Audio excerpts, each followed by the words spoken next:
பொதுவாவே நம்மளோட வாழ்க்கையில ஒரு அமானுஷ்யம் நடக்குதுன்னு வச்சுக்கோங்களேன்.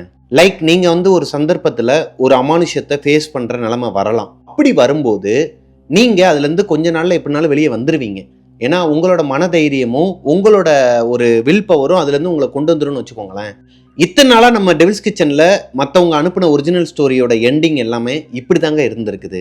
ஆனால், எதனால இது நடந்தது? எதனால நம்ம பாதிக்கப்பட்டோம்? எதனால நம்மள சேர்ந்தவங்க பாதிக்கப்பட்டாங்க? அவங்க வாழ்க்கையில என்னதான் நடந்துச்சு? அமானுஷ்யம் இருக்கா? இல்லையா? இருக்குன்னு தெரிஞ்சிருச்சு. அவங்க அதுக்கு உண்டான ஆக்டிவிட்டி எல்லாமே பண்ணிட்டாங்க ஆல்ரெடி வீட்ல. ஆனா, அவங்களுக்கு என்ன நடந்துச்சு?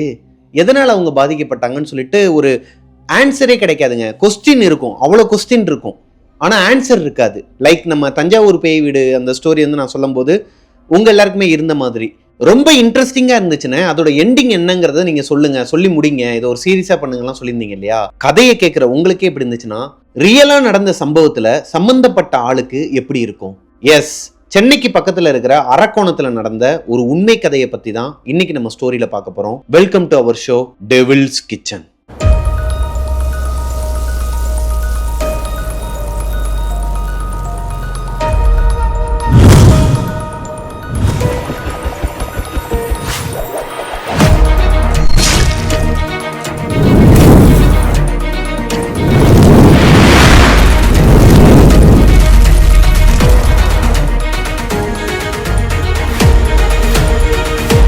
ஹலோ கோஸ்டிஸ், நான் உங்களோட பிரபாகரன்.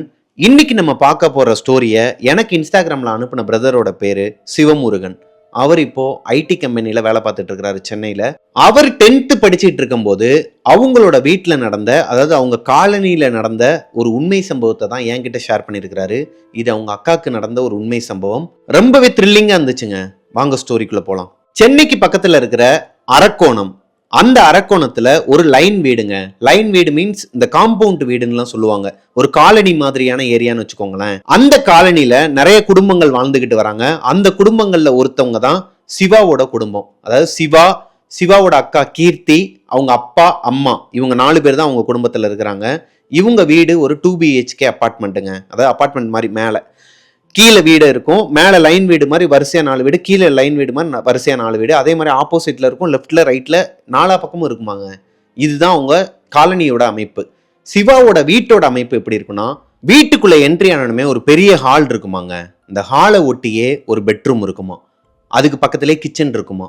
ரைட் சைடு கார்னர்ல மாஸ்டர் பெட்ரூம் இருக்குமா. அந்த மாஸ்டர் பெட்ரூம்ல ஒரே ஒரு பெட்டு தான் இருக்கும். ஒரே ஒரு பெட்டு தான் இருக்கும். அதுல கீர்த்தி மட்டும் தான் படுத்து தூங்குவாங்க. சிவாவோட அக்கா கீர்த்தி மட்டும் தான் படுத்து தூங்குவாங்க. சிவாவும் சிவாவோட அம்மாவும் தரையில தான் படுத்து தூங்குவாங்களாங்க. அவங்களோட அப்பா ஒன்னு ஹாலில் படுத்திருப்பாராம், இல்லைன்னா இன்னொரு ரூம் எடுத்துப்பாராம். ஏன்னா அவர் வேலை முடிச்சுட்டு வரதுக்கே அன்டைம் ஆயிருமா. ஒரு 10:30க்கு மேல ஆயிடுமா. எதனால இது 10:30 அன்டைமா சொல்றாங்கன்னா அப்ப பாத்துக்கோங்க. அவங்க காலனியில ஒரு 10 மணிக்குள்ள 10 மணிக்கெல்லாம் கப்சுப்புன்னு ஆயிருமாங்க. ஒரு மாதிரி மயான அமைதியா இருக்குமா. பூச்சிங்க கத்துற சத்தம், அங்கங்க நாய்ங்க கத்துற சத்தம் மட்டும்தான் கேட்டுக்கிட்டு இருக்குமா.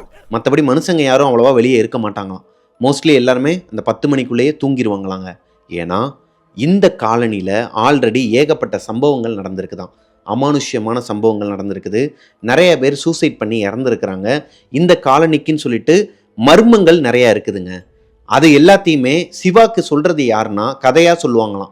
பொதுவாகவே இப்போ ஏரியாவில் கரண்ட் போயிடுச்சுன்னு வச்சுக்கோங்களேன். நான்லாம் சின்ன பையனாக இருக்கும்போது எங்கள் ஏரியாவில் நான் தான் கதை சொல்லிட்டு இருப்பேன். அப்போவே நான் தான் கதை சொல்லிட்டு இருப்பேன். என்னன்னா ஒரு பேய் கதையாக இருக்கலாம், இல்லை எதனா ஒரு ஸ்டோரி என்னோட லைஃப்பில் என்கிட்ட சொல்லியிருப்பாங்க இல்லையா.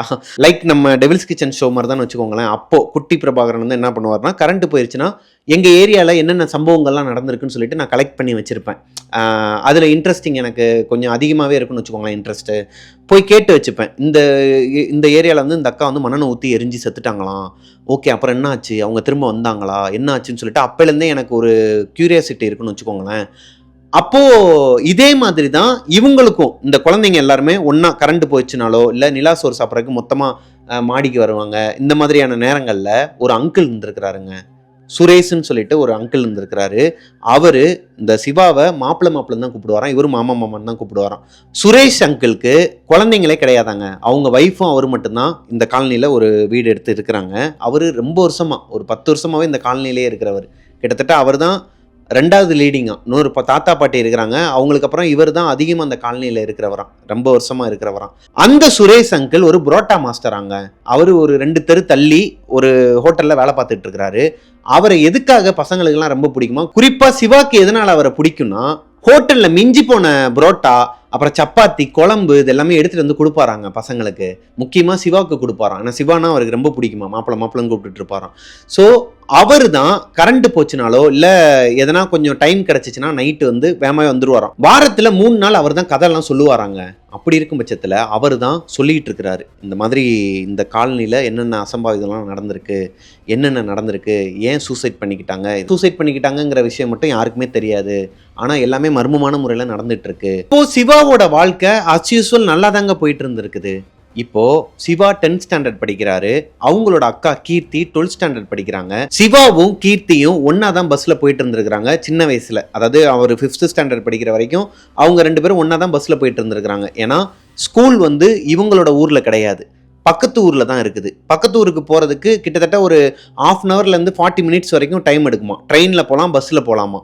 அங்கே ட்ரெயினில் போய் இறங்கினாலுமே அங்கேருந்து அவங்களோட ஸ்கூலுக்கு 1 kilometer நடந்து தான் போகணுமாங்க. சிவா சின்ன பையனாக இருக்கிற வரைக்கும் அவங்க அக்கா கீர்த்தி வந்து தம்பி என் செல்லம் வாடா நான் கூட்டு போகிறேன்னு சொல்லிட்டு கூட்டு போயிட்டு இருந்திருக்கிறாங்க. ஒரு கட்டத்துக்கு மேலே சிவா வளர்ந்ததுக்கு அப்புறமா ஒரு 6th ஸ்டாண்டர்ட் இருக்குமாங்க. அந்த டைம்லேருந்து அவங்க அக்கா அவங்க ஃப்ரெண்ட்ஸோட போவாங்களாம் பஸ்ஸில், சிவா அவரோட ஃப்ரெண்ட்ஸோட ட்ரெயினில் போவாராம். இப்படி தனித்தனியாக பிரிஞ்சிடுறாங்க. ஒரே ஸ்கூலில் தான் படிக்கிறாங்க 2 பேருமே. ஆனால் வேற வேற திசையில் போகிறது. ஒருத்தவங்க பஸ்ஸில் போகிறாங்க அவங்க ஃப்ரெண்ட்ஸோட, இவர் ட்ரெயினில் போகிறாரு இவங்க ஃப்ரெண்ட்ஸோட. என்னன்னு தெரியல, கொஞ்ச நாளாவே அவங்க அக்கா வந்து இவர்கிட்ட முகம் கொடுத்து பேசுறதே கிடையாதாங்க. சிவாவுமே இந்த காலனியில் இருக்கிற 2 பேரோட தான் ட்ரெயினில் போகிறாரு. அப்படி இருக்கும் பட்சத்தில் கொஞ்சம் கொஞ்சமாக கீர்த்தியோட ஃப்ரெண்ட்ஸ் எல்லாருமே அவங்க கிட்ட வந்து விலக ஆரம்பிக்கிறாங்க. ஏங்கிற காரணம் இவருக்கு தெரில. ஒருவேளை அவங்களுக்குள்ள எதனா பிரச்சனையாக இருக்கும் போல. ஏன்னா என்ன வேணாலும் இருக்கலாம், என்ன பிரச்சனைன்னு யாருக்கு தெரியும்னு சொல்லிட்டு ஃப்ரீயாக விட்டுறாருங்க. காலப்போக்கில் என்ன ஆகுதுன்னா ஒரு வாரம் போகுது, இவங்க தனியாக போக ஆரம்பிக்கிறாங்க. யாரு? கீர்த்தி. பஸ்ஸில் போல ட்ரெயினில். இவரும் ட்ரெயினில் தான் வராரு. ஆனால் இவங்க கூட வந்து உட்கார மாட்டாங்களாம், சிவா கூட வந்து உட்கார மாட்டாங்களாம், தனியாகவே உட்காந்துருப்பாங்களாம். ஒரு மாதிரி டஞ்சனாக இருப்பாங்களாங்க. ஏதோ ஒன்று மண்டைக்குள்ளே போட்டு யோசிச்சுக்கிட்டே இருக்கிறாங்க. யாருக்கிட்டையும் சொல்ல முடியாதது, அதான் அப்படி இருக்கும் இல்லையா பொண்ணுங்களுக்கு, யாருக்கிட்டையுமே சொல்ல முடியாது, யார்கிட்ட சொல்ல அப்படிங்கிற மாதிரியே உட்காந்துருக்குறாங்களாம். இவர் தம்பி, நல்லாவே தெரியும் அக்காவை பற்றி, ஏதோ ஒன்று இருக்கு ஆனால் சொல்ல மாட்டேங்கிறா, சரி ஓகே வீட்டில் போய் கேட்டுக்கலாம்னு சொல்லிட்டு விட்டுறாருங்க. அன்னைக்கு ஈவினிங் சிவாக்கு ஸ்கூல் முடிஞ்சதுக்கு அப்புறமா அங்கேருந்து அவர் ரயில்வே ஸ்டேஷனுக்கு வரும்போது அவங்க அக்கா இல்லை. வழக்கமாக அவங்க அக்கா இவங்க கூட தான் ஏறணும், ஆனால் அவங்க அக்கா வரலை. என்னமா எதுன்னு சொல்லிட்டு மறுபடியும் ஸ்கூலுக்கு ஓடி போய் கேட்டா, அங்கே அவங்க அக்காவோட ஃப்ரெண்ட்ஸ்லாம் என்ன சொல்கிறாங்கன்னா, ஆல்ரெடி அவள் கிளம்பி போயிட்டா, மதியமே கிளம்பி போயிட்டாடா வீட்டுக்கு, என்னன்னு தெரில ஏதோ ப்ராப்ளம் நினைக்கிறேன்னு இவருக்கு ஒரு மாதிரி தூக்கி போடுதுங்க. என்னவா இருக்கும், ஆல்ரெடி அவ ப்ராப்ளம்ல தான் இருக்காங்கிறது இவருக்கே தெரியும். என்னவா இருக்கும், எதனா அசம்பாவிதமா எதனா முடிவெடுத்துக்க போறா என்னமோ எதுன்னு சொல்லிட்டு தம்பி இல்லை பதறும் இல்லை வேமா ட்ரெயினில் ஏறி அவங்க வீட்டுக்கு போறாரு. அவங்க காலனியை நெருங்க இவருக்கு இன்னும் பயம் அதிகமாகுதுங்க. ஏன்னா இவங்க காலனிக்கு வெளியே ஒரு போலீஸ் ஜீப் நிற்குது. போலீஸ் ஜீப் நிற்கிறது மட்டும் இல்லாமல் அந்த காலனியே ஒரு மாதிரி ஸ்தம்பிச்சு போய் எல்லாருமே கூட்டம் கூட்டமாக நின்றுட்டு இருக்கிறாங்க. இவருக்கு ஒரு மாதிரி ஹார்ட் பீட் ரைஸ் ஆகுதுங்க. ஒருவேளை எதனா தப்பான முடிவு எடுத்துக்கிட்டாளா, என்ன எதுவா இருக்கும் என்னவா இருக்கும்னு சொல்லிட்டு கிட்டக்க போய் பார்த்தா, அந்த பரோட்டா மாஸ்டர் அங்கிள் இருக்காரு இல்லையா, சுரேஷ் அங்கிள், அவரு அன்னைக்கு மத்தியானம் ரயில்வே ட்ராக்ல வாண்டடா போய் விழுந்து சூசைட் பண்ணி இறந்துட்டாராங்க. அதுக்கு விசாரிக்கிறதுக்காக தான் போலீஸ் எல்லாருமே வீட்டுக்கு வந்திருக்காங்க, அந்த காலனிக்கு வந்திருக்காங்க. இதை கேள்விப்பட்ட உடனே இவருக்கு இன்னும் பக்குன்னு ஆகுதுங்க. ஒரு பக்கம் ரிலாக்ஸ், அவங்க அக்காக்கு எதுவும் ஆகலைங்கிற ஒரு ரிலாக்ஸேஷன் இருந்தாலும், உயிருக்கு உயிரா பழகின ஒருத்தர், ஒரு மாமா ஸ்டேஜ்ல இருக்கிற ஒருத்தவர் இறந்துட்டாருன்னா எப்படி இருக்கும் அவருக்கு?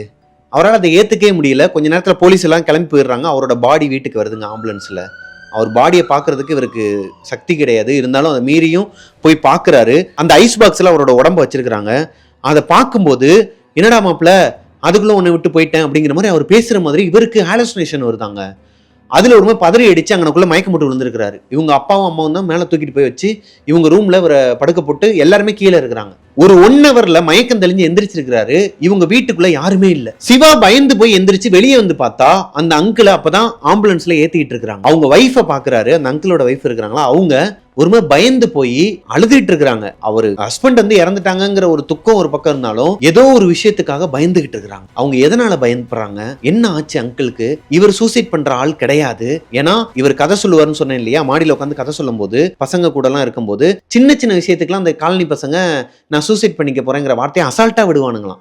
என்னன்னா, எங்க அம்மா வந்து போனை கொடுக்க நான் சூசைட் பண்ணிக்கிறேன், எங்க அம்மா வந்து நான் ஆசைப்படத்தை வாங்கி தரேன், எனக்கு நான் சூசைட் பண்ணிப்பேன், அந்த மாதிரிலாம் பேசும்போது அவர் எரிச்சலாகி டென்ஷன் ஆகி சொல்லுவாராம், டேய் என்னடா வயசாயிடுச்சு உங்களுக்குலாம், அதெல்லாம் ஒரு கோழைகள் பண்றதுடா, கோழைகள் தான் இந்த மாதிரி விஷயங்கள்லாம் பண்ணுவாங்க, நம்மளாம் அதெல்லாம் பண்ணக்கூடாது, நம்மளாம் யாரா, நம்மளாம் வந்து மார்வெல்ஸ் ஹீரோடா அப்படிங்கிற மாதிரிலாம் பேசிட்டு இருப்பாங்க. அப்படி பேசுற ஒரு மனுஷர் எப்படி சூசைட் பண்ணுவாரு? இவருக்கு ஒண்ணுமே விளங்கல, ஏதோ ஒரு தப்பு நடந்திருக்குது. ஆனால் அந்த அங்கிள் சாகிறதுக்கு முன்னாடி, அதாவது காலையில இவங்க ட்ரெயின்ல போகும்போது கீர்த்தி வந்து உங்ககிட்ட பேசல, ஏதோ டஞ்சனா ஒரு மாதிரி யோசிச்சுட்டு இருக்காங்கன்னு சொன்னார் இல்லையா, அன்னைக்கு நைட்டு ஒரு 12:30 மணி இருக்குமாங்க. அதாவது முந்தின நாள் நைட்டு 12:30 மணி இருக்குமா.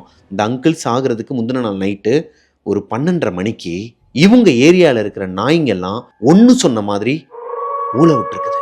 இந்த ஹவுலிங் சவுண்டு கேட்டிருக்குது. இந்த சத்தத்துல பதறி அடிச்சு எந்திரிச்ச சிவா கண்ணு மட்டும் தான் திறந்திருக்கிறாரு. எந்திரிச்சு உட்காரல. பெட்ல அவங்க அக்கா தான் படுத்து தூங்கிட்டு இருக்காங்க, கீழே அவங்க அம்மா அவங்களுக்கு பக்கத்துல படுத்து தூங்கிட்டு இருக்காங்க, வெளியே ஹால்ல இல்லைன்னா ரூம்ல தான் அவங்க அப்பா படுத்து தூங்கிட்டு இருப்பாரு. இந்த ரூம்ல 3 பேர் தான் படுக்க முடியும். ஸோ இவர் கண்முழிச்சு பார்க்கும்போது நாய்ங்க எல்லாம் இந்த மாதிரி கத்திக்கிட்டு இருக்குதுங்க, ஊழ விட்டுட்டு இருக்குதுங்க. இவருக்கு டக்குன்னு அந்த ஃபிராக்ஷன் ஆஃப் த செகண்ட் இவருக்கு ஞாபகம் வந்தது அந்த அங்கிள் சொன்ன ஸ்டோரி. இந்த காலனியில நிறைய பேர் செத்துருக்குறாங்க, அதாவது சூசைட் பண்ணி தான் இறந்துருக்குறாங்க.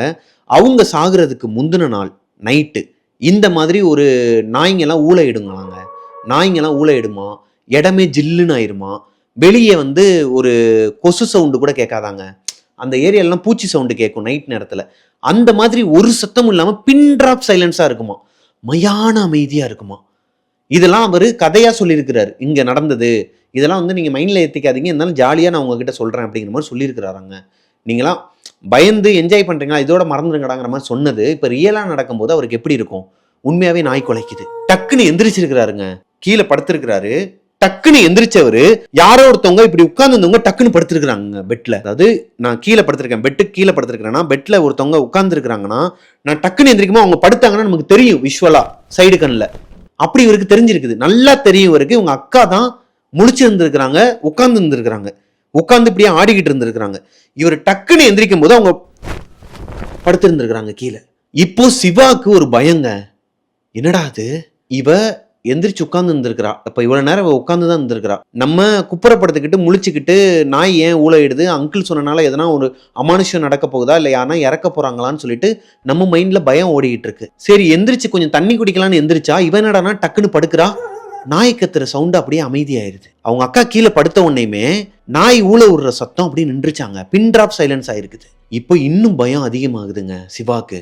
என்னவா இருக்கும், இவங்க அக்கா உடம்புல எதனா பேய் இருக்குதா, இல்ல உங்க அக்காக்கு எதனா ஆயிடுச்சா, இப்படி பல குழப்பத்தோட அக்கா அக்கான்னு 2 தடவை கூப்பிட்டு இருக்கிறாரு. அவங்க அக்கா கண்டுக்கவே இல்லை, படுத்து தூங்கிட்டு இருக்கிறாங்க.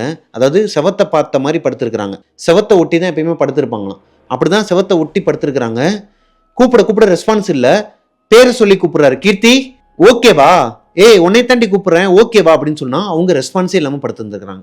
இதுக்கு மேலே என்னத்த சொல்ல, அம்மா எந்திரிச்சிட்டாங்கன்னா பிரச்சனை ஆயிருன்னு சொல்லிட்டு தண்ணி குடிச்சிட்டு படுத்து தூங்கிட்டாராங்க. அதுக்கு அடுத்த நாள் தான் இந்த அங்கிள் இறந்துருக்கிறாரு. அவங்க அக்காவும் ஒரு மாதிரி எதையோ யோசிச்சுக்கிட்டு டஞ்சனாக இருந்திருக்கிறாங்க. இவங்ககிட்டையும் சொல்லலை, அதாவது இவர்கிட்டையும் சொல்லலை. அது என்னன்னு கேட்கலான்னு நினைக்கிறப்ப தான் அவங்க அக்கா மதியானமே வீட்டுக்கு வந்துடுறாங்க. இந்த அங்கிள் இறந்து போனது இதெல்லாம் இப்போ ப்ரெசென்ட்டில் நடந்திருக்குதுங்க. இப்போ சிவாக்கு அந்த இறந்து போன அங்கிள், அந்த சுரேஷ் அங்கிள் இருக்கார் இல்லையா, அவங்களோட ஒய்ஃப் கிட்ட போய் பேசணும்னு ஒரு கியூரியாசிட்டி இருக்குதுங்க. ஏன்னா அவங்க பயந்த நிலையில இருக்கிறாங்க. ஒருவேளை அவங்க வீட்டில் எதனா நடந்திருக்குமா, அவரு எதனா சொல்லியிருப்பாரா அவங்க கிட்ட, சூசைட்டே பண்ணக்கூடாது, அதை பத்தி பேசக்கூடாதுன்னு சொன்ன ஒரு மனுஷன் ட்ரெயின்ல ரயில்வே ட்ராக்ல விழுந்து எப்படி சாவாரு, ரயில்வே ட்ராக்ல தலையை வச்சு எப்படி சாவாரு, இது ரொம்ப கொடூரமான சாவு, இது எப்படி நடந்துச்சுன்னு சொல்லி தெரிஞ்சுக்கணுங்கிறது ஆர்வம் இருந்தாலும் அவங்க ரொம்ப ஒரு மாதிரி மனசு உடஞ்சி போயிருப்பாங்க. ஒரு 2-3 நாள் போகட்டும், அப்புறமா அவங்களே ஃப்ரீயாக, ஏன்னா வெளியே வந்து பேசுவாங்க, மற்றவங்க கிட்ட பேசிகிட்டு இருக்கும்போது அவங்களோட மனநிலைமை என்னன்னு பார்த்துட்டு அதுக்கப்புறமா போய் பேசலான்ட்டு இருந்திருக்கிறாருங்க. ஆனால் கீர்த்தி கிட்ட போய் மூஞ்சிக்கு நேராக கேட்டிருக்கிறாருங்க, ஏன் ஒரு மாதிரியா இருக்கிற, என்கிட்ட ஒரு மாதிரி கடுகடுன்னு இருக்கிற, சரி என்கிட்ட தான் அப்படி இருக்கிறேன்னு பார்த்தா உன் ஃப்ரெண்ட்ஸ் எல்லாரும் கூடயும் சண்டை போட்டிருக்கிற, சின்ன சின்ன விஷயத்துக்கு கூட நீ சண்டை போட்டியாமே, அதனாலதான் உன் ஃப்ரெண்ட்ஸ்லாம் உன் கூட பேசலையாம், அதான் சொன்னாங்க உனக்கு ஏதோ நீ பைத்தியம் பிடிச்ச மாதிரி அலையிறாம, என்னாச்சு உனக்கு, எதனால என்கிட்ட சொல்லு, அப்பா கிட்ட சொல்ல மாட்டேன், அம்மா கிட்ட சொல்ல மாட்டேன், எதனால என்கிட்ட சொல்லு, எவனா பிரச்சனை பண்றானா, ஸ்கூல்ல எதனா பிரச்சனையா அப்படிங்கிற மாதிரிலாம் கேட்கும்போது, டேய் உன் வேலை ஏதோ அதை மட்டும் பாரு, எனக்கு தெரியும், எனக்கு எந்த பிரச்சனையும் கிடையாது, உனக்கு தான் பிரச்சனை, எல்லாருமே பேசுற விதம்னு ஒன்று இருக்குது, இப்போ நீயுமே எனக்கு பிடிக்காத மாதிரி தான் பேசுற, எனக்கு எரிச்சலா வருது, உன்னை சப்புன்னு அரையணும் போல இருக்குது, ஆனா என்ன பண்றது, தம்பி ஆயிட்ட போயிரு, தப்பிச்சு போயிரு, ஒழுங்கா போயிரு அப்படிங்கிற மாதிரி மிரட்டி இருக்கிறாங்க. இப்போ வரைக்கும் நினைவு தெரிஞ்சு இப்போ வரைக்கும் அவங்க அக்கா இவர்கிட்ட அப்படி பேசுனதே கிடையாதாங்க. திட்டுவாங்க, ஹார்ஷா பேசுவாங்க. ஆனா இந்த அளவுக்கு எரிஞ்சு விழுந்து முகத்துல அடிச்ச மாதிரி பேச மாட்டாங்களாம். ஏன்னா அடுத்தவங்க மனசு கஷ்டப்படும், நம்ம ஆப்போசிட்ல இருக்கவங்களோட மனசு கஷ்டப்படுற மாதிரி அவங்க பேசுற கேரக்டர் கிடையாதான். இப்போ அப்படியே மாறி நிக்கிறாங்க. இவங்க தம்பிக்கு இப்பயுமே அவங்க மேல டவுட் இருக்கு. அம்மா கிட்ட போய் சொல்லலாமான்னு பாக்குறாங்க. இன்னொரு பக்கம் அவர் மைண்ட்ல என்ன ஓடுதுன்னா, அக்காவே இப்படி பேசுறா, அம்மா கிட்ட போய் சொன்னா விளக்கமாத்தடி கன்ஃபார்ம் சொல்லிட்டு எதுவுமே பேசாம விட்டுறாருங்க. நமக்கான பாயிண்ட் வரும்போது நம்ம பேசலாம்னு சொல்லிட்டு அமைதியா விட்டுறாரு. அன்னைக்கு நைட்டு ஒரு 11:30 மணி இருக்குமாங்க.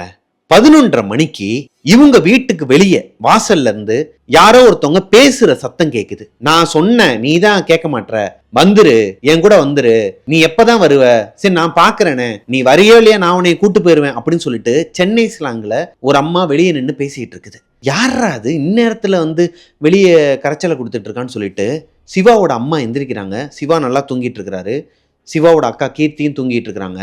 சிவாவோட அம்மா எந்திரிச்சு வெளியே போய் பார்த்தா, ஹாலில் போய் பார்த்தா இவங்களோட மெயின் டோர் ஓப்பன்ல இருக்குது. இவங்க அப்பாவும் லாக் பண்ணல, சிவாவும் லாக் பண்ணல. அவங்க அம்மா திட்டிக்கிட்டே போறாங்க, யாரா இதுங்க குடிச்சிட்டு வந்து லாக் பண்ணாம போய் படுத்துருக்குது போல. ஏன்னா அவங்க அப்பா குடிப்பாராம். குடிச்சிட்டு ஒருவேளை கதவை ஓப்பன் பண்ணி விட்டே வந்து படுத்துட்டாரு போலன்னு சொல்லி திட்டிக்கிட்டே வெளியே போகும்போது இவங்க வீட்டுக்கு பக்கத்து வீடு, அதுக்கு நடுவில் ஒரு கேப் இருக்குமா.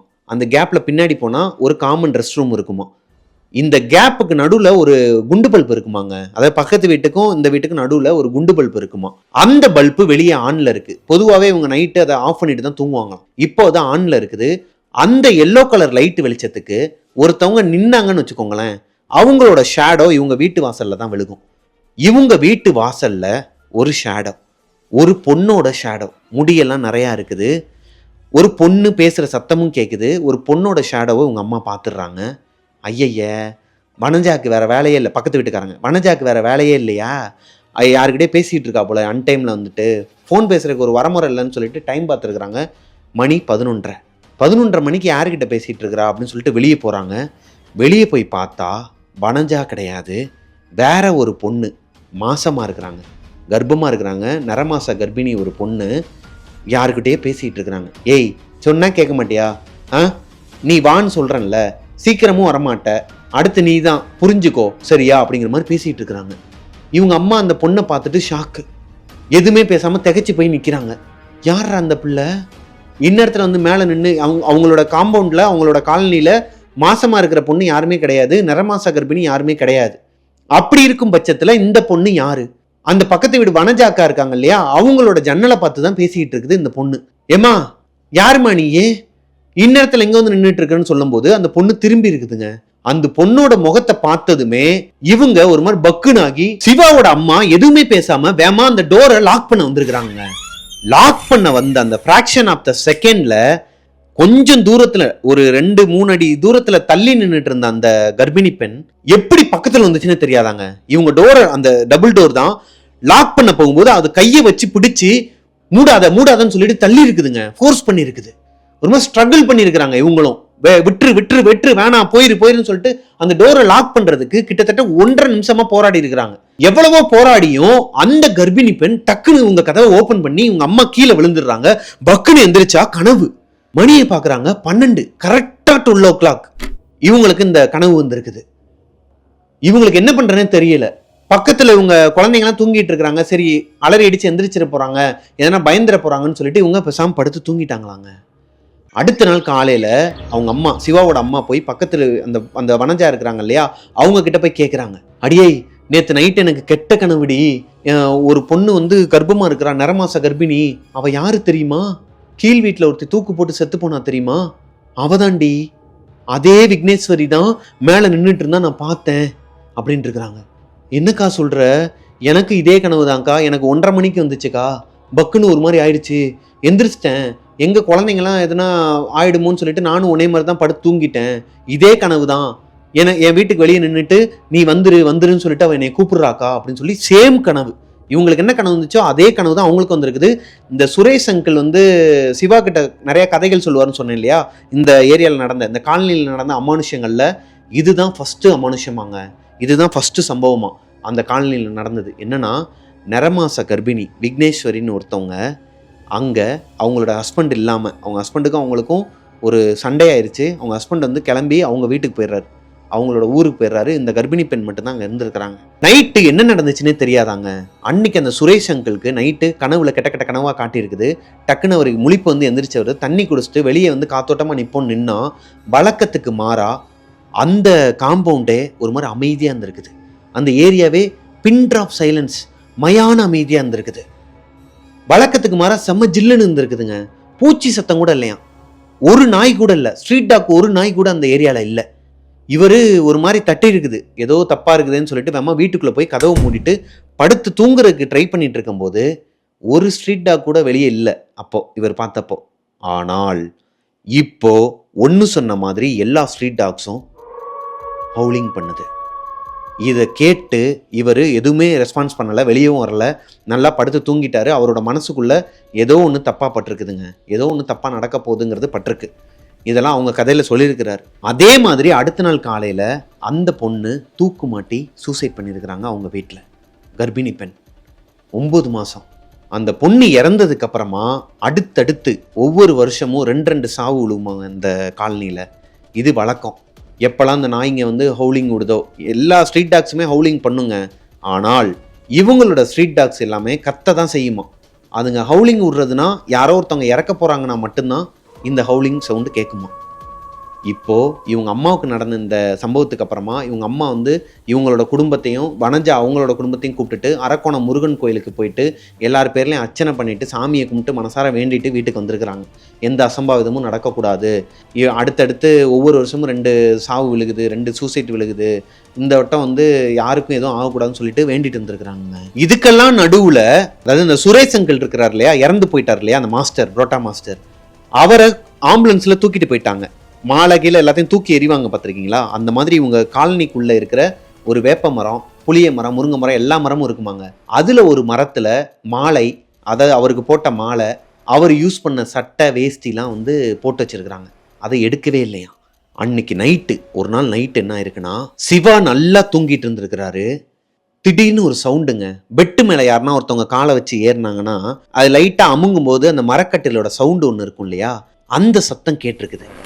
கேட்டு டக்குன்னு முழிச்சிருக்கிறாரு. ஒரு ஃப்ராக்ஷன் ஆஃப் த செகண்ட்ல ஏதோ ஒரு ஞாபகத்தில் நல்லா தூங்கிட்டு இருந்த மனுஷன் டக்குன்னு முழிச்சிருக்கிறாரு. முழிச்சு பார்த்தா அமைதியா இருக்குது, இடம் ஜில்லுன்னு இருக்குது. எந்திரிக்கிறாரு, மறுபடியும் அவங்க அக்கா தான் முழிச்சிருக்கிறாங்களான்னு சொல்லி எந்திரிச்சு பார்த்தா இந்த அங்கிளோட ஷர்ட்டு, அங்கிளோட வேஷ்டி போட்ட ஒரு உருவம் அவங்க அக்காவை டச் பண்றதுக்கு போயிட்டு இருக்குதாங்க.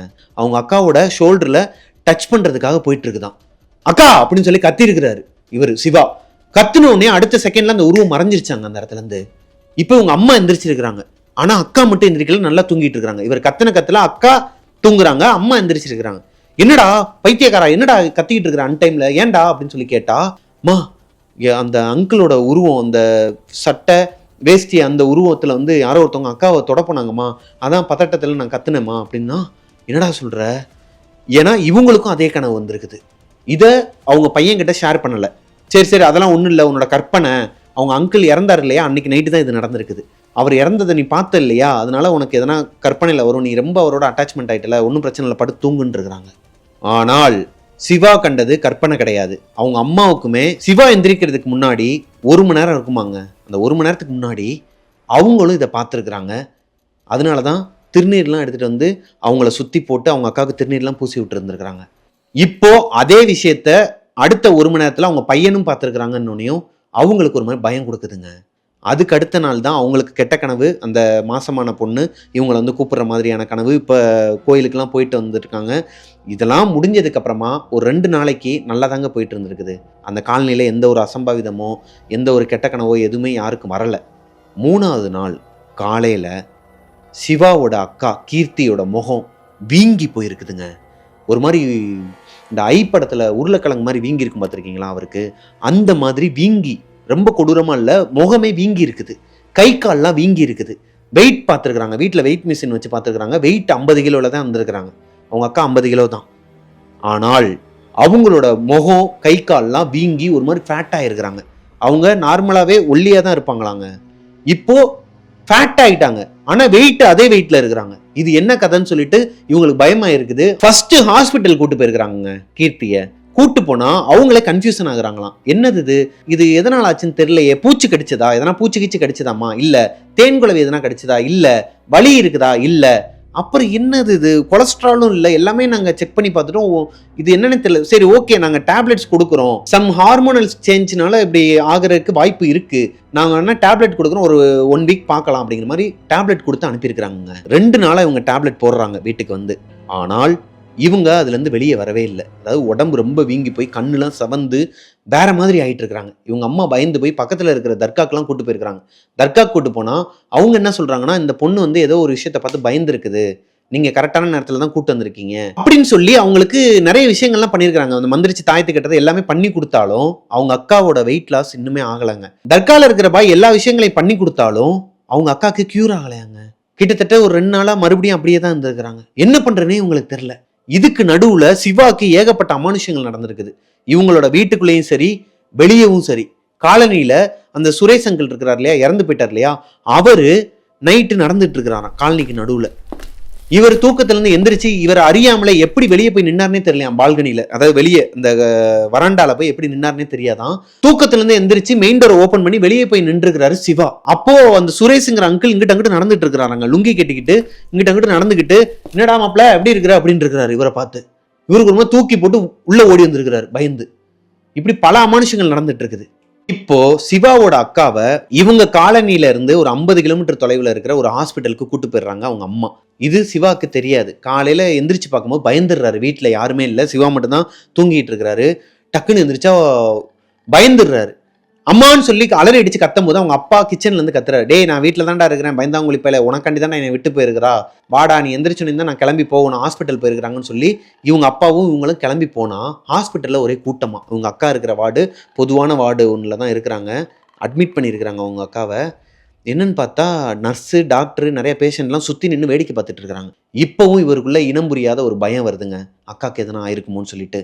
உள்ள வேமா ஓடி போய் பார்க்குறாங்க அப்பாவும் பையனும். என்னன்னா அவங்க அக்கா ஸ்கேன் சென்டருக்கு போயிட்டு இந்த பெட்டு வார்டுக்கு வருவாங்க இல்லையா, கூட்டுருவாங்க இல்லையா, அப்போது எதையோ பார்த்து பயந்துருக்கிறாங்க. திரும்பி திரும்பி பார்த்துருக்குறாங்க. அவங்க அம்மா கேட்டிருக்கிறாங்க, என்னடி ஏன் பின்னாடி திரும்பி திரும்பி பார்க்குற, இல்லை ஒன்றும் இல்லைன்னு சொல்லிட்டு வந்திருக்கிறாங்க. ஒரு கட்டத்துக்கு மேலே வார்டில் வந்து அவங்க பெட்டில் உட்காரும்போது ஐயோன்னு சொல்லி கத்திருக்கிறாங்க. போயிரு, எதுக்கு என் பின்னாடியே வரேன்னு சொல்லிட்டு ஒரு மாதிரி அமானுஷமாக பேரநார்மல் ஆக்டிவிட்டி பண்ண ஆரம்பிச்சிருக்கிறாங்க. இதை பார்த்ததுமே அவங்க அம்மாவுக்கு ஒரு மாதிரி தூக்கி போட்டுருக்காங்க. அங்கே இருக்கிறவங்க எல்லாருமே பதறி அடிச்சு எந்திரிச்சிருக்கிறாங்க. எல்லாருமே பேஷண்ட்டு தான், அங்கே இருக்கிறவங்க எல்லாருமே பேஷண்ட்டு தான். அங்கே இருக்கிற நர்ஸாக இருக்கட்டும் டாக்டராக இருக்கட்டும் எல்லாருமே பதறி அடிச்சு என்னமோ எதுவும் ஓடி வந்தா ஒரு கருப்பு உருவம் என்னை வந்து ஃபாலோ பண்ணுச்சு, அது என்னை விடாது, என்னை வந்து கொன்றும், என்னை சூசைட் பண்ணிக்க சொல்லுது, என்னை வந்து வற்புறுத்துது, அப்படி இப்படி என்னென்னமோ சொல்லியிருக்கிறாங்க. எப்படி இருக்கும் அந்த ஹாஸ்பிட்டலில்? இப்போ நம்மளே அங்கே பக்கத்தில் பெட்டில் இருந்தோம்னா நம்மளே உடம்பு முடியாமல் போய் தான் அட்மிட் ஆயிருப்போம். அந்நேரம் பார்த்து ஒரு பொம்பளை பிள்ளை வந்துட்டு இங்கே ஒரு கருப்பு உருவம் இருக்குது, அது என்னை கொல்லாமல் விடாதுன்னு சொன்னால் நமக்கு எப்படி இருக்கும், பக்குன்னு இருக்கும்ல. அந்த மாதிரி தான் பக்கத்தில் இருந்தவங்களாம் பிஹேவ் பண்ணி, என்னம்மா சொல்கிற, ஏம்மா, அந்த டாக்டர்ஸ்லாம் பதற ஆரம்பிச்சிருக்காங்க, ஏம்மா என்னத்தையும் பேசாதீங்கம்மா, ஹாஸ்பிட்டல் அந்த மாதிரிலாம் கிடையாதுமான்னு சொல்லி சமாளிச்சுட்டு இருக்கும் போது தான் அப்பாவும் பையனும் வந்திருக்கிறாங்க. அப்பாவும் பையனும் சேர்ந்து கன்வின்ஸ் பண்ணி இந்த பிரச்சனையை முடிச்சிடுறாங்க. ஆனால் இவங்களுக்கு பக்கத்துல, அதாவது இவங்க அக்கா இருக்கிற பெட்டுக்கு பக்கத்து வார்டுல ஒரு பாட்டிமா மஞ்சள் சேலை கட்டிக்கிட்டு குங்குமம்லாம் வச்சுக்கிட்டு கையில காப்பு கட்டி இருக்கிறாங்க. கோயிலுக்கு வீட்டுக்கு கிளம்பிட்டு இருக்கிறாங்க. டிஸ்சார்ஜ் ஆகுறாங்க. டிஸ்சார்ஜ் சம்மரியில சைன் போட்டு ஃபார்மாலிட்டிலாம் முடிக்கிறதுக்கு அவங்க பொண்ணு வந்து அங்கே போயிருக்கிறாங்க வெளியே. அந்த பாட்டி மட்டும் தான் உட்காந்துருக்குறாங்க. அந்த பொண்ணு பொய் சொல்லலையா, அந்த பொண்ணு சொல்றதெல்லாம் உண்மைதான், உன் பொண்ணை காப்பாத்திக்க அப்படிங்கிற மாதிரி சொல்லியிருக்கிறாங்க. இப்போ இவங்க எல்லாருக்குமே ஒரு மாதிரி பயம் கிளப்பியிருக்கு. சிவாவோட அப்பாவும் அம்மாவும் டக்குன்னு சிவாவை வெளியே போக சொல்லிட்டாங்களாங்க. அவர் சொல்ற நான் இருப்பேன், அந்த பாட்டி ஏதோ சொல்றாங்க, என்ன பாட்டி என்னாச்சுன்னு சொல்லி கேட்டா, அது உனக்கு தேவையில்ல, வெளியே போடாம இல்ல, வெளியே போ சொல்றேன்ல, வெளியே போன்னு சொல்லிட்டு அவங்க அப்பாவே தூக்கிட்டு போயிட்டாராம். அவங்க அம்மா தான் அந்த பாட்டிக்கிட்ட ஏதோ பேசிட்டு இருந்திருக்கிறாங்க. அவங்க என்ன பேசினாங்க, இவங்க அக்காவுக்கு என்ன ஆச்சு, அந்த கருப்பு உருவம் யாரு, இது எதுவுமே இவருக்கு தெரியாம போச்சாங்க கடைசி வரைக்கும். இப்போ வரைக்கும் கொஞ்ச நாள்ல, அதாவது இந்த பாட்டி இந்த மாதிரி சொன்னதுக்கு அப்புறமா இவங்க அப்பா இவரை வீட்டுக்கு கூட்டு வராம நேராக அவங்க பெரியம்மா வீட்டில் போய் விட்டுறாரு. இவங்க பெரியம்மா வீடு இவங்க பக்கத்து ஊராங்க. இவங்க ஸ்கூலுக்கு பக்கத்துலேயே தான் அவங்க பெரியம்மா வீடாம். அங்கே இருந்து தான் கொஞ்ச நாள் ஒரு மாதம் ஸ்கூலுக்கு போயிட்டு இருந்திருக்கிறாரு. இவங்க அக்காவை இவங்க கண்ணிலே காட்டலை. என்ன பண்ணுறாங்க, என்ன ட்ரீட்மெண்ட் எடுக்கிறாங்க, என்ன தர்காவுக்கு போகிறாங்களா இல்லை எங்கேயும் போய் மந்திரிக்கிறாங்களா, எதுவுமே தெரியாமல் இவர் மண்டையை போட்டு குழப்பிட்டு இருந்திருக்கிறாருங்க. அந்த காலனியிலேருந்து வர பசங்க கிட்டலாம் கேட்டால் அவங்க அக்காவை வீட்டுக்கே கூட்டு வரல, எங்கடா போனீங்க, நீயும் இல்லை, உங்கள் அக்காவும் இல்லை, உங்கள் அப்பாவும் இல்லை, உங்கள் அப்பா தான் எப்பயாச்சும் ஒரு தடவை வந்துட்டு போகிறாரு வீட்டுக்கு, என்னண்ணா எதுனா பிரச்சனையான்னு சொல்லி கேட்கும்போது, இல்லைடா அதெல்லாம் எந்த பிரச்சனையும் இல்லை, இவரால் குடும்பத்தோட பிரச்சனையை வெளியவும் சொல்ல முடியாது. எப்படி இருந்திருக்கும் சிவாக்கு? ரொம்ப மண்ட குழப்பத்தில் இருந்திருக்கிறாருங்க. அவங்க பெரியம்மாட்ட கேட்டால் அவரும் நீ சின்ன பையன் இதெல்லாம் உனக்கு தேவையில்லாத விஷயம் அப்படிங்கிற மாதிரி சொல்லுவாங்களாம். ஸோ ஒரு மாதத்துக்கு அப்புறமா இவரோட வீட்டுக்கே இவரை வர வச்சிடுறாங்க. அவங்க அக்காவும் வீட்டில் இருக்கிறாங்க. வீட்டில் அவங்க அக்கா நார்மலாக இருக்கிறாங்க. அவங்க அக்காவுக்கு அந்த உடம்பு வீங்கி இருந்துச்சு இல்லையா, அதெல்லாம் நார்மல் ஆயிடுச்சு. அவங்க அக்கா நார்மலாங்கிறத விட ரொம்ப அமைதியாயிட்டாங்களாங்க. எதையோ பறி கொடுத்த மாதிரி ரொம்ப ஒரு மாதிரி சோகமா உட்காந்துக்கிட்டு சொல்றா சிவா, சேர்றா, ஓகேடா அப்படிங்கிற மாதிரி ஆயிட்டாங்களாங்க. என்னது இது சேஞ்சு? என்ன ஆச்சு தன்னோட அக்காக்கு? இதை கேட்டா அவங்க அம்மாவும் அடிக்கிறாங்க, அப்பாவும் திட்டுறாரு. இது உனக்கு தேவையில்லாத விஷயம், அதை பத்தி கிளறாத அப்படின்னு. அக்கா கிட்டேயே கேட்க முடியாது, ஏன்னா அக்கா இப்பதான் அதுல இருந்து வெளியே வந்திருக்காங்க. எப்படிங்க இருக்கும் அந்த மனுஷனுக்கு? என்ன நடந்துச்சுன்னே தெரியாம தன்னோட குடும்பத்துல தன்னோட அக்காக்கு என்ன நடந்திருக்குன்னு அவங்க அப்பாவும் அம்மாவும் சொன்னாதானே அவருக்கு தெரியும். ஒருவன் மண்டையை பிச்சுக்கிட்டு உட்கார்ந்துருக்காருங்க. வேற எதுவும் பிரச்சனையா, பேய் பிரச்சனை என்ன ஒண்ணுமே தெரியாம உட்கார்ந்துட்டு இருந்திருக்கிறாரு. சிவாவோட அக்கா வீட்டுக்கு வந்ததுக்கு அப்புறமா, சிவாவும் வீட்டுக்கு வந்ததுக்கு அப்புறமா ஏகப்பட்ட அமானுஷங்கள் சிவாக்கு நடந்திருக்குதுங்க. சிவாவோட அக்கா நல்லா படுத்து தூங்கிட்டு இருப்பாங்களாம் பெட்ல, அவங்களோட பெட்ரூம்ல. இவர் மட்டும்தான் ஹாலில் உட்காந்து ஹோம்ஒர்க் எழுதிட்டு இருப்பாராம். ஹோம்ஒர்க் எழுதிட்டு இருக்கும்போது இந்த கண்ணாடி கிளாஸ் உடஞ்ச சவுண்டு கேட்குமாங்க. தண்ணி குடிக்கிற கண்ணாடி கிளாஸ் இருக்கும் இல்லையா, அதை கீழே போட்டு நொறுக்குனா ஒரு சத்தம் கேட்கும். இந்த சத்தம் அவங்களோட ரூம்குள்ள கேட்டிருக்கு. ரூம்ல உங்க அக்கா மட்டும்தான் படுத்து தூங்கிட்டு இருக்காங்க. நல்லா படுத்து தூங்கிட்டு இருக்காங்க, டேப்லெட் எடுத்துட்டு இருக்காங்க. ஸ்கூலுக்கும் அவங்க போறது இல்லை. அப்படி இருக்கும் பட்சத்துல சிவாக்கு பதறி போய் வேமா ஓடி போய் உள்ள பார்த்தா கண்ணாடி கிளாஸ் எதுவுமே நொறுங்கலையாங்க. அந்த ரூம்ல கண்ணாடி கிளாஸே இல்லையா. அவங்க அக்கா நல்லா படுத்து தூங்கிட்டு இருக்காங்களாம். இவரு பெட்டுக்கடியில எல்லாம் பார்த்திருக்கிறாரு, ரூமை சுத்தி பார்த்திருக்கிறாரு, விளக்கமாரெல்லாம் எடுத்து போய் பெருக்கி பார்த்திருக்கிறாரு. கண்ணாடி தூள் ஒண்ணு கூட கிடையாதாங்க. அந்த கண்ணாடி சில்லு உடஞ்ச அந்த சில்லு ஒண்ணு கூட கிடையாதான். அப்போ இவர் கேட்ட சத்தம் பக்கத்து வீட்டுல எங்கேயாச்சும் இருக்குமா? வெளியே போய் அந்த வனஜா அவங்க வீட்டுல கேட்டிருக்கிறாரு. ஏன்னா இவங்க வீடு தான் ஃபர்ஸ்ட், இதுக்கப்புறம் சுவர் தான் இருக்கும் கீழ இருந்து மேல வரைக்கும். இவங்களுக்கு அடுத்த வீட்டுல உடஞ்சிருக்குதா, கீழ் வீட்டுல உடஞ்சிருக்குதா, 4 வீட்டுல கேட்டிருக்கிறாரு. எங்கேயுமே கண்ணாடி கிளாஸ் கிடையாது. அட இவங்க வீட்லயே கண்ணாடி கிளாஸ் கிடையாதாங்க. இந்த 4 வீட்டுல அலைஞ்சிட்டு வந்து அதுக்கப்புறமா தான் பார்த்துருக்கிறாரு. இவங்க வீட்டுல அந்த சில்வர் டம்ளர் மட்டும்தான். அவ்வளோ ரிச்சான ஃபேமிலி இவங்க கிடையாது, கண்ணாடி டம்ளர்லாம் கிடையாது. அப்போ அந்த சத்தம் ஒண்ணுமே புரியலங்க அவருக்கு. இது மட்டும் கிடையாது, இன்னொரு நாள் இவங்க அக்கா ரெஸ்ட் ரூம்ல இருந்திருக்கிறாங்க. நல்லா தெரியும் இவங்க அக்கா தான் ரெஸ்ட் ரூம் போயிருக்கிறாங்க. இவரு வெளியே வந்து வாட்டர் சர்வீஸ் அந்த வண்டிங்கெல்லாம் வருமா, அதுலதான் தண்ணி பிடிச்சிட்டு வந்து மேல வைப்பாராங்க. அப்படி இவர் தண்ணி வச்சிட்டு இருக்கும்போது இவங்க அப்பாவும் அம்மாவும் வீட்டுல இல்ல, வேலை விஷயமா வெளியே போயிருக்கிறாங்க. அக்கா மட்டும் தான் இருக்கிறாங்க. அக்கா ரெஸ்ட் ரூம் போயிருக்கிறா. ஏன்னா தண்ணி கேன் தூக்குறதுக்கு இவர் கூப்பிடும் போது அவங்க அக்கா ரெஸ்ட் ரூம் போறேன்டான்னு சொல்லிட்டு தான் போயிருக்கிறாங்க. ஒரு குடத்தை தூக்கிட்டு வந்து மேல வைக்கும் போது இவர் பார்த்திருக்காரு ரெஸ்ட் ரூம்ல தான் இருந்திருக்கிறாங்க. குடத்தை வச்சுட்டு ரிட்டர்ன் வரும்போது டம் டம் டம்னு ஒரு சத்தங்க. ரெஸ்ட் ரூம் மூடி இருக்கு, உள்ள லாக் ஆயிருக்கு. அப்ப அவங்க அக்கா உள்ளதான் இருக்கிறாங்கன்னு சொல்லிட்டு இவர் மூவ் பண்ணி வெளியே போகும்போது இந்த சத்தம். அவங்க பாத்ரூம் டோரை போட்டு உடன்னு உடைச்சா இந்த மாதிரி ஒரு சத்தம் கேக்குதாங்க. இவருக்கு எப்படி இருக்கும்? பதறி அடிச்சுட்டு வேமா போய் அவங்க டோரை போட்டு ஆட்டி இருக்கிறாரு. அக்கா என்னாச்சுக்கா, அக்கா என்னாச்சுக்கான்னு சொல்லிட்டு ஒரு மாதிரி பதட்டத்துல கேட்டிருக்கிறாரு. அவங்க அக்கா மெதுவா டோரை ஓபன் பண்ணிட்டு பதட்டம் கொஞ்சம் கூட பதட்டம் இல்லாம, டேய் லூசாடா நீ, ஏன்டா அப்படி போட்டு உடனே உடைச்சிட்டு இருக்க? இல்லக்கா இந்த பாத்ரூம் டோரை போட்டு உடனே உடைக்கிற சத்தம் கேட்டுச்சு. என்னடா லூசு மாதிரி பேசுற, நான் எங்கடா தட்டினேன், நான் தட்டவே இல்லையடா, அந்த மாதிரி எனக்கு சத்தம் கேட்கலையடான்னு இருக்கிறாங்க. அப்புறம் எப்படி அவருக்கு மட்டும் கேட்டிருக்கோம்? இப்ப உங்க அக்காக்கு சரியாயிருச்சா, இல்ல சரியான மாதிரி நடிக்கிறாங்களா, இல்ல தம்பிய வம்புழுக்கணும்னு சொல்லிட்டு பிராங்க் பண்றாங்களா? எப்படிங்க இருக்கும் அந்த மனுஷனுக்கு? சிவாக்கு மண்டை காஞ்சி போய் இருந்திருக்கிறாருங்க வீட்டுல. இதெல்லாம் சும்மா, இதுக்கு மேல நிறைய விஷயங்கள் நடந்திருக்குது. நைட்டு தூங்கிட்டு இருக்கும் போது திடீர்னு சிரிப்பாங்களாம் அவங்க அக்கா. எந்திரிச்சு உட்காந்து ஏன்கா சிரிக்கிறேன்னு கேட்டா ஒண்ணுமே பேச மாட்டாங்களாம், அமைதியா தூங்கிட்டு இருப்பாங்களாம். அவங்க அம்மா கிட்ட சொன்னா இவருக்கு தான் அடி உழுகுமா. டேய் என்னத்தையும் சொல்லாதடா, ஏன்டா அவளை நீயே வந்து இந்த மாதிரி சொல்லியே கெடுத்துருவ போலடா. சரி அக்காக்கு என்ன நடந்துச்சு, எங்க போனீங்க, அதை கேட்டா மறுபடியும் அதை கேட்காதுன்னு சொல்றேன்னு சொல்லிட்டு திட்டு உழுகுமா. இப்படியே அவருக்கு எதுவுமே தெரியாம போச்சாங்க. கடைசி வரைக்கும் எதுவுமே தெரியாம போயிருக்குதுங்க. சரின்னு சொல்லிட்டு இவரும் அடுத்து எதுவுமே கேட்கல, அதோட வாழ பழக ஆரம்பிச்சிட்டாரு. இவங்க அக்காவுக்கு கல்யாணம் ஆகி அவங்களுக்கு இப்போ ஒரு குழந்தையே இருக்குது. ஒரு விஷயம் மறந்துட்டேங்க சொல்றதுக்கு. ஒரு நாள் என்ன ஆயிருக்குன்னா, நைட்டு நல்லா தூங்கிட்டு இருந்த மனுஷன் அர்ஜென்ட்டா அவருக்கு பாத்ரூம் வந்திருக்குதுங்க, பாத்ரூம் வந்திருக்குது. எந்திரிச்சிருக்கிறாரு. எந்திரிச்சா அவங்க அம்மா பக்கத்துல இல்லை. அவங்க அக்கா நல்லா படுத்து தூங்கிட்டு இருக்கிறாங்க. அவங்க அம்மா தான் ரெஸ்ட் ரூம்ல இருக்கிறாங்க. உள்ள இருக்கிற ரெஸ்ட் ரூம்ல அவங்க அம்மா இருக்கிறாங்க. அப்போ இவர் மெயின் டோரை ஓபன் பண்ணி வெளியே போய் காமன் பாத்ரூம் ஒன்று சொன்னேன் இல்லையா, வனஜா அவங்க வீட்டுக்கும் இவங்க வீட்டுக்கு நடுவுல ஒரு பாதை போகும். அதுக்கு பின்னாடி போனா ஒரு காமன் பாத்ரூம் இருக்கும். அதுக்கு போகலான்னு சொல்லிட்டு அர்ஜென்ட்ல எந்திரிச்சு வெமா விறுவிறுன்னு போயிட்டாருங்க. போனவரு பாத்ரூமுக்கும் இவருக்கும் ஒரு 20 மீட்டர் கூட இருக்காதான். டோரை போய் ஓபன் பண்றதுக்கு முன்னாடி இவருக்கு ஒரு உணர்வுங்க. ஐயோ, ஆல்ரெடி ஏகப்பட்ட அமானுஷங்கள் நடந்துட்டு இருக்குது, ஏகப்பட்ட விஷயங்கள் நடந்துட்டு இருக்கு. இதுக்கு நடுவுல நம்ம பாட்டுக்கு எந்திரிச்சு வீராப்புக்கேன்னு இவ்வளவு தூரம் வந்துட்டோம். அதே மாதிரி மயான அமைதி, ஒரு பூச்சி சவுண்டு கூட இல்ல.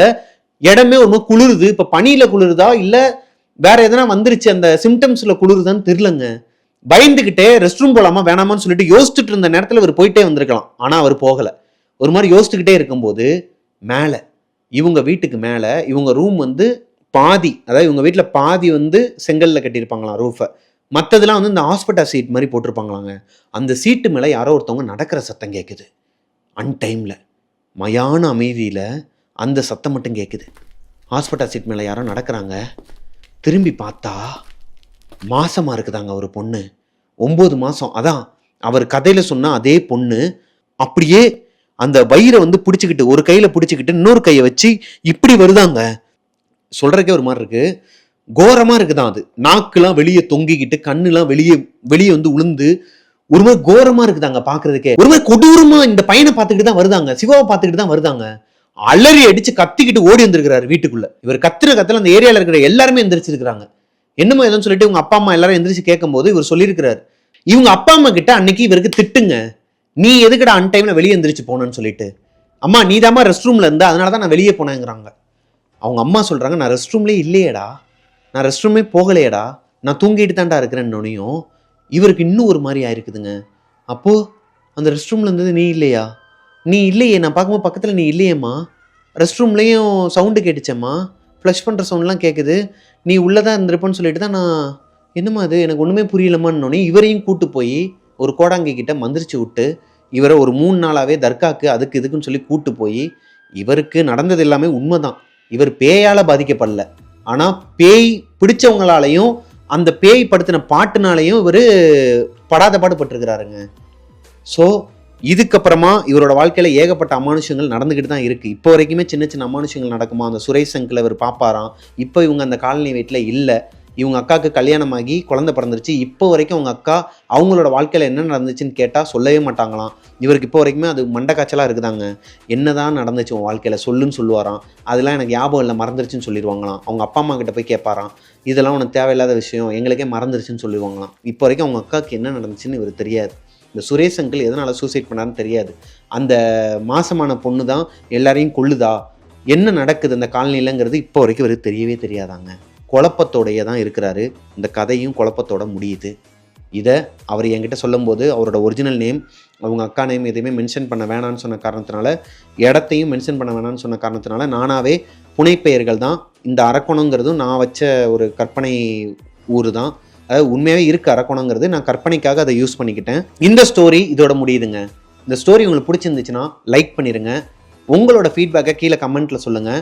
அண்ட் உங்களோட வாழ்க்கையிலையும் இதே மாதிரி எதனா ஒரு அமானுஷ்யமான நிகழ்வுகள் நடந்துருந்துச்சுன்னா அதை என்கிட்ட ஷேர் பண்ணணும், நம்ம ஷோவில் நீங்கள் அதை ஷேர் பண்ணணும்னு நினச்சிங்கன்னா என்னோட இன்ஸ்டாகிராம் ஐடியை கீழே டிஸ்கிரிப்ஷனில் கொடுத்துருக்கிறேன். அங்கே வந்து எனக்கு இன்பாக்ஸ் பண்ணுங்கள். மிஸ்டர் பிரபாகரன் யூடியூப் சேனலை சப்ஸ்கிரைப் பண்ணிடுங்க. பக்கத்தில் இருக்க பெல் ஐக்கானை தட்டி விட்டுருங்க. நெக்ஸ்ட் ஒரு சூப்பரான ஸ்டோரியில் உங்களை மீட் பண்ணுற வரைக்கும் பாய்.